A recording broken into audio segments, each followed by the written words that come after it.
اهلا بيكم في شرم الشيخ. دي المدينة اللي هيتعمل فيها كاب 27، قمة المناخ الأحدث ويمكن تكون الأهم عبر تاريخ كل قمم المناخ. ده المكان هيبقى فيه كل المؤتمر، القاعات كلها. احنا ماشي جوه اللاست بروسيدنجز دلوقتي، آخر مرحلة. احنا بنرتب كل شيء. فاضل أقل من أسبوع في الوقت أنا بصور فيه الحتة دي من الفيديو. حرفيا آلاف الأيدي العاملة المصرية بتشتغل ليل نهار عشان نطلع ده في أحسن شكل. آخر الترتيبات بنحاول اهو، خلاص كاونت داون. دي المنطقة اللي فيها البافيليونز. هتلاقي اليابان International Renewable Energy Agency، اندونيسيا، بريطانيا. قدام كده هتلاقي افريقيا واليونايتد نيشنز. قاعدين بنشتغل، عندنا شغل بالليل برضو. الفكرة ان التحضيرات شغالة فعليا 24 ساعة علشان نلحق الوقت. في ناس كتير موجودة في شرم من قبل ما انا اجي شرم. انا جيت في اخر اكتوبر، لكن في ناس موجودة هنا فعليا من شهور. ودلوقتي انا عند الجرين زون اللي هي قصاد المكان بتاع القاعات في البلو زون.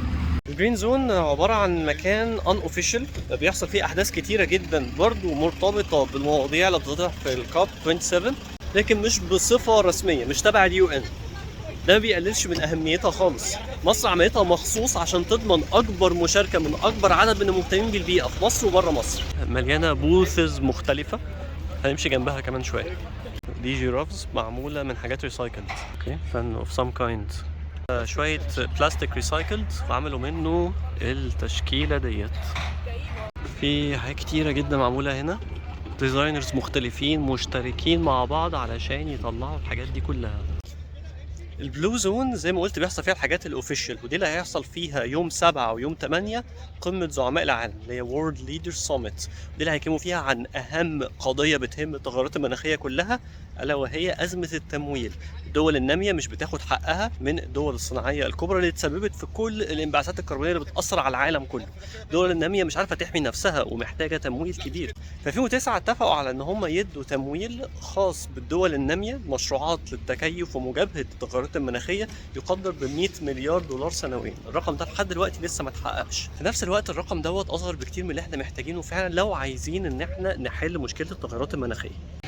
واو، اوكي، اول يوم لسه الناس بتبتدي، لسه اليوم ما سخنش يعني، ودي بوابة التصاريح. هنبتدي نخش نفتش تفتيش عالي جدا جدا جدا في المنطقة هنا. اوكي فاين، عدينا من التفتيش وداخلين بقى البلو زون، المكان اللي هو كان فاضي اللي كنا مسؤولين عن تنظيمه دلوقتي بقى مليان الناس فوق بعض. دي قاعة خوفو، لسه هتشيل ايفنتات كتير جدا اليومين دول. داخل المكان اللي انا مسؤول عن تنظيمه طبعا معظم الاجنحة، واولهم جناح مصر ممتد من هنا لحد هنا وفي الظهر كمان. وانا بشتغل هنا بكذا روح، عندي كذا حاجه بعمل، عندي كذا تاسك بعملها. بس الحاجات اللي بعملها هنا ان انا ماسك التنظيم بتاعه الاجنحه بتاعه الوفود بتاعه الدول المختلفه والمؤسسات الدوليه الهامه. فود سيستم بافيليون، وهنا الجناح بتاع المملكه العربيه السعوديه، جناح السويد. اي مكان هتلاقوا فيه كراسي كده تعرفوا ان في سايد ايفنتس هتحصل فيه. جناح المانيا. لا معلش، ما انا لازم اتمنظر بقى اقول لكم الواحد اشتغل وتعب في ايه الفتره اللي فاتت يعني. دول International Labour Organization، سو بيقدموا بعض. واحد من اهم الاجنحه اللي عندي هو UNFCCC، يعني عشان تعمل اصلا خريطه بكل الاجنحه وترضي كل الناس ديت، وكل واحد تديله الفاسيلتيز اللي هو محتاج عمل. محتاج جيش، في ناس كتيره جدا ورا الشغل دوت، ناس مصريين من اعمار مختلفه من تخصصات مختلفه، بس كلهم مشتركين على هدف واحد. دي ماب محطوطه في كل مكان، وفي QR كود. الQR كود دوت تقدر تخش منه على ابلكيشن كاب 27، هي دي اللي فيها كل المعلومات اللي انت ممكن تحتاجها في اي وقت، تعرف الايفنتس اللي شغاله، مكان شيء معين، وهكذا. كل دوله بتحاول تستعرض قدر الامكان الشغل بتاعها، تحاول تعلي على الدوله اللي جنبها، بتقول لهم احنا احسن، احنا بنعمل كذا كذا كذا كذا، وصون مشاريع خضراء، انيشيتيفز، ابحاث علميه، محافظين على الكالتشر بتاعهم،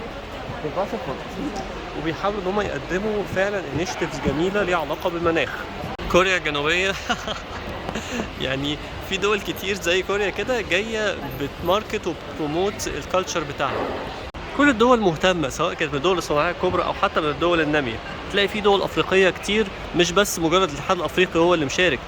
وده البوث بتاع الاس دي جيز. يكون في سايد ايفنتس هنا مختلفه، اعتقد ناس كتير جدا هتكون حابه انها تشارك. كاس العالم بتاع البيئة حرفيا. دي اسكتلندا وجنبيها جنوب افريقيا.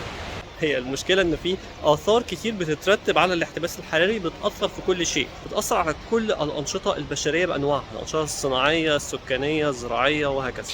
الهند عندها بوث ضخم جدا، جناح كبير قوي، من اكبر البافيليونز اللي موجوده هنا، ومن اكبر الوفود اللي مشاركه الهند. من اول الفيديو انا عينيا دي بايظه، هي بتتحسن يعني على مدار الايام بتتحسن، فدعواتكم بقى عشان هي طولت، داخلين في اكتر من اسبوع وغيرت العلاج. فما تنساش تعمل سبسكرايب للقناه، لايك، شير للفيديو كالعاده، صح؟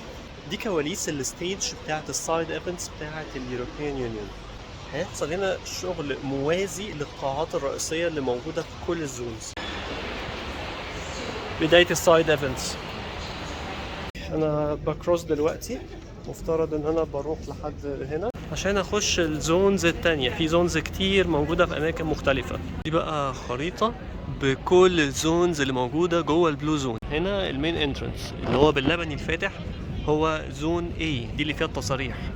زون بي هي المنطقة اللي فيها كل الوفود والأجنحة اللي أنا قلت لكم عليها.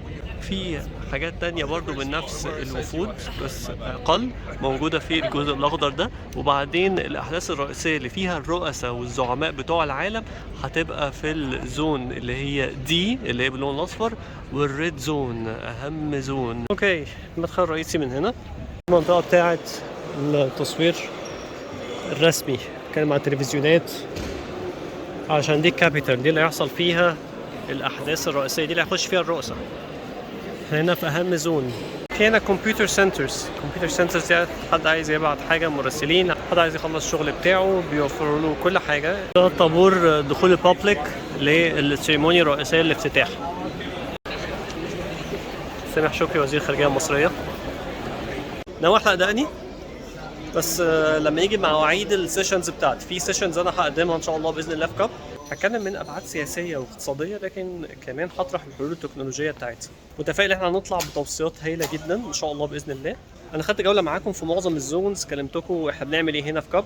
انا مش انا لوحدي، في فعليا الاف المصريين العاملين من جميع التخصصات، من جميع الفئات، اللي بيحاولوا يطلعوا الحدث دوت بصوره تليق ببلدهم، ومتخصصين مننا اللي شغالين من الجروب الكبير دوت بيحاولوا يطلعوا بحلول قابله للتطبيق، حلول مستدامه للتغيرات المناخيه بشكل عام. اقول لكم بضمير بقى المره دي، لو دي اول مره ليك على القناه ما تنساش تعمل سبسكرايب للقناه، لايك، شير الفيديو. هستنى الكومنتات بتاعتكم. اشوفكم على خير.